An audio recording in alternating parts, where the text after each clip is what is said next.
Contexto económico.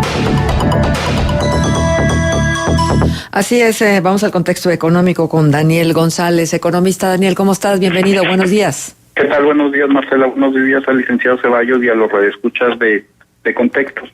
Bueno, como sabemos, acaba de presentarse el relevo en la Secretaría de Hacienda y Crédito Público por diferencias entre el exsecretario Ursúa y el presidente, parece, de la República, aunque algunos manifiestan que es una diferencia con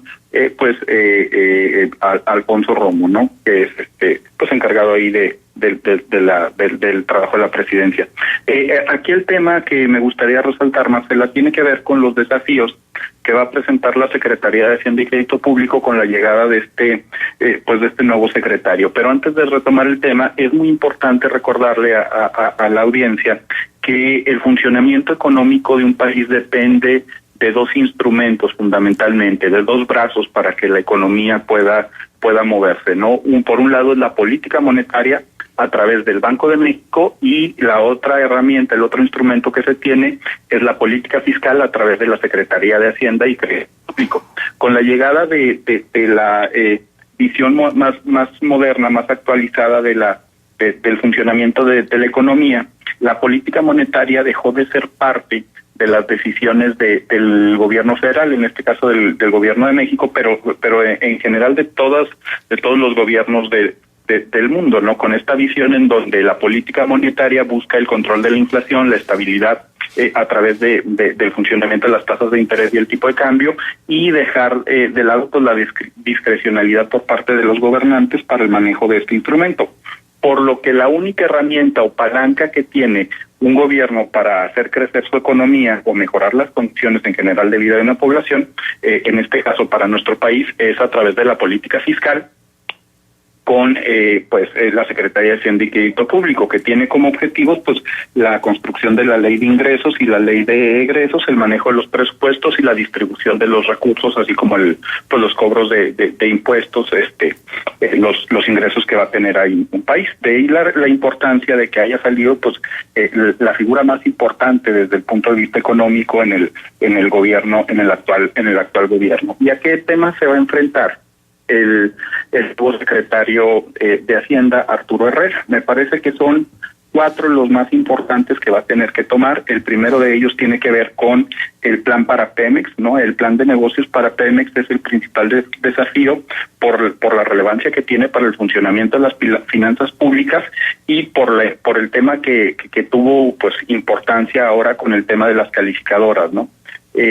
Yo considero, es una consideración de tipo personal, que a pesar de que se presente un gran plan para Pemex, las calificadoras a final de julio van a reducir la calificación de nuestro país, Marcela, fundamentalmente porque el plan que se está diseñando es para invertir para la producción de gasolina, y lo que están solicitando las calificadoras y los inversionistas a nivel internacional es que los recursos se destinen para la extracción de petróleo. Entonces, aquí hay una diferencia entre lo que se está buscando por parte del nuevo gobierno y lo que están solicitando agencias calificadoras e inversionistas a nivel internacional para darle ese grado de confianza a petróleos mexicanos. Entonces, desde mi perspectiva, creo que damos por descontada la reducción de la calificación. Entonces, ¿dónde está la relevancia o el papel fundamental que debe de jugar Arturo Herrera? Pues básicamente en lograr que el impacto de esta posible reducción a la calificación sea lo menos dañino para el funcionamiento de las finanzas públicas en nuestro país.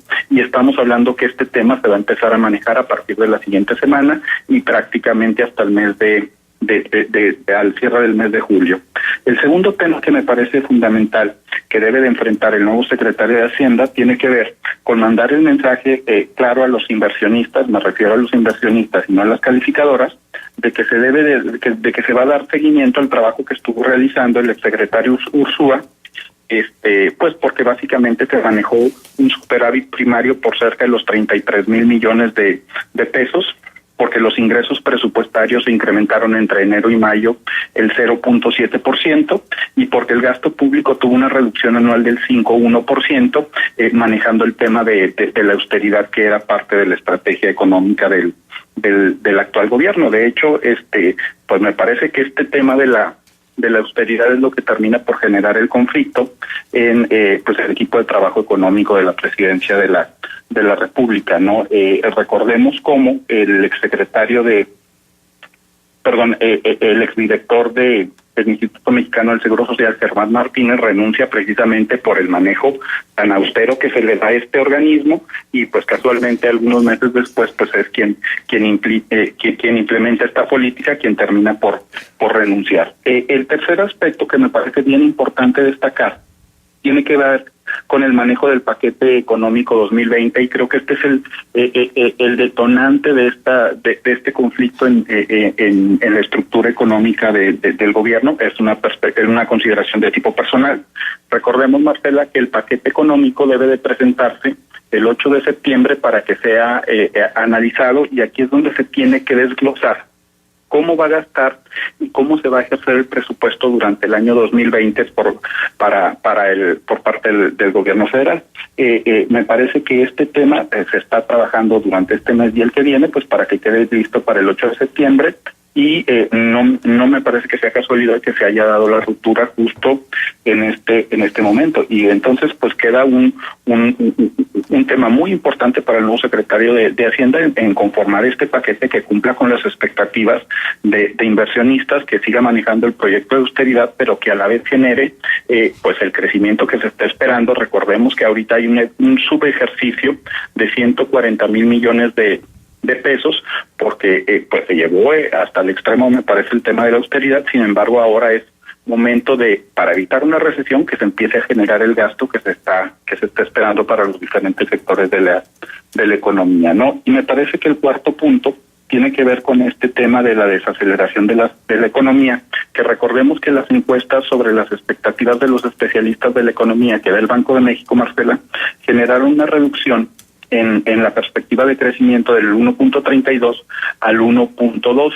Si bien es cierto que se espera que en América Latina se tenga un crecimiento del 1.5%, entonces estamos más o menos alineados al comportamiento de toda América Latina, el problema con México es que estamos por enfrentar posiblemente un tema de desaceleración económica que implique pues una menor actividad, con su impacto en tema de los salarios y de las mejoras tanto para empresas como para trabajadores. Me parece que estos cuatro aspectos son fundamentales para que se empiecen a trabajar, y que en función de que se vayan resolviendo en los próximos meses, porque estamos hablando que esto se tiene que estar trabajando a partir de este momento y básicamente hasta mediados de septiembre, pues son temas de vital importancia para la economía mexicana. Uh-huh.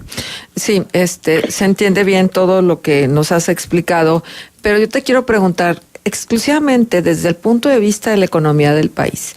¿Qué significa una carta de renuncia como la que expuso Carlos Ursúa, que además se dio a conocer por todos los medios, donde hace pues dos comentarios que me parece que son muy importantes que les demos seguimiento? Uno, la llegada de muchas personas a la hacienda pública sin conocer del tema, y lo otro, pues las diferencias tan importantes entre los criterios de la Secretaría de Hacienda y la propia visión económica del gobierno federal. Luego, el propio presidente ha dicho había diferencias importantes en el concepto del Plan Nacional de Desarrollo por parte del secretario de Hacienda. ¿Esto cómo impacta en la economía? Más allá de la política, más allá de los estiras y aflojas de los equipos de gobierno que siempre se dan, ¿qué significa para nuestra economía? Bueno, antes de tocar el tema económico, Marcela, debemos recordar, y me parece que no es un tema menor, que además del cambio de gobierno que llegó a partir del año pasado en nuestro país, lo que se está presentando es una reconfiguración del sistema político mexicano, que durante cerca de 30 años fue un sistema tripartita, en donde había tres principales partidos que tenían pues una hegemonía en el sistema político mexicano, y que ahora con la llegada de este nuevo movimiento Morena, pues se está dando una reconfiguración en general del sistema político. En general, lo que estamos enfrentando como sociedad mexicana es que tenemos un nuevo sistema político con los mismos actores que hemos tenido en los últimos años, y entonces esto me parece que es el principal efecto que está sufriendo lo que ahora denominan la cuarta T. El conflicto que parece que se presenta entre Alfonso Romo y Carlos Ursúa es exactamente el mismo que está sucediendo entre Yedicol y los que toman decisiones en el partido de Morena. Para generar esta alianza que permitiera llegar a la presidencia de la República, Andrés Manuel López Obrador, se tuvieron que hacer alianzas con ciertos grupos económicos que no necesariamente van a congeniar con una visión económica bien específica. Y estos son precisamente los problemas de que no se tenga precisamente una sola dirección, sino que se está armando un proyecto político con muchas visiones. Entonces me parece que es un tema natural y que se va a tener que ajustar no en los próximos meses, sino en los próximos años, porque debe haber también una reconfiguración en el sistema político mexicano. Ahora bien, este tipo de decisiones, este tipo de efectos, de circunstancias tienen efectos completamente visibles y negativos para el funcionamiento de la economía mexicana, porque da la impresión de que no se está dando certeza para los inversionistas, para la búsqueda del crecimiento en la economía mexicana. Y bueno, lo que tenemos que enfrentar, además de este tipo de situaciones, es los impactos que se están generando en el tema económico cotidiano, como ya lo decíamos, ¿no? Tenemos que enfrentar los temas inflacionarios, tenemos que estar enfrentando los temas de los subejercicios, y además con las discrepancias en términos de visiones ideológicas, pues definitivamente van a afectar el tema del crecimiento para un país. Ajá. Carlos Arredondo estará con nosotros en un momento más, y él en el anuncio de su participación con nosotros ha tuiteado lo siguiente: el colapso de la economía, o al menos una muy fuerte sacudida, se encuentra a la vuelta de la esquina. Esto es lo que anticipa la renuncia de Carlos Ursúa a la Hacienda de México. Hay elementos para considerar, después escucharemos a Carlos y seguramente él nos los dará, pero desde tu perspectiva, ¿hay posibilidades de un colapso económico o por lo menos una fuerte sacudida a la economía del país?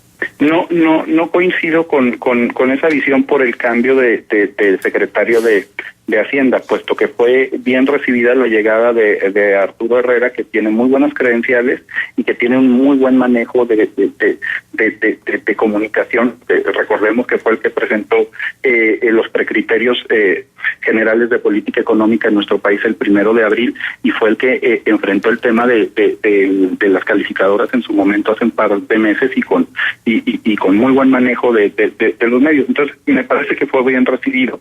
Si se va a generar un problema de tipo económico, y que pareciera ser que es inminente, Marcela, sí tiene que ver con el tema de la reducción de las calificaciones que van a dar Moody's, Standard & Poor's y Fitch Rating en los próximos días, pero esto tiene que ver con la visión del plan económico Pemex, en donde están solicitando que no se le invierta más dinero a esta empresa, porque se debería estar utilizando para generar menos gasto y más ingreso para la empresa petrolera. Y me parece que las decisiones que se están tomando y la discrepancia que están teniendo los equipos económicos ahora en la presidencia de la República tiene que ver con ese tema en particular. Entonces, si tú lo planteas que se va a dar un problema económico por la salida del secretario de Hacienda, me parece que no va tanto, porque si tú checas el comportamiento del tipo de cambio y de la Bolsa Mexicana de Valores, tuvieron una caída ese día alrededor del 1.5%, y ahorita ya estamos teniendo ajustes que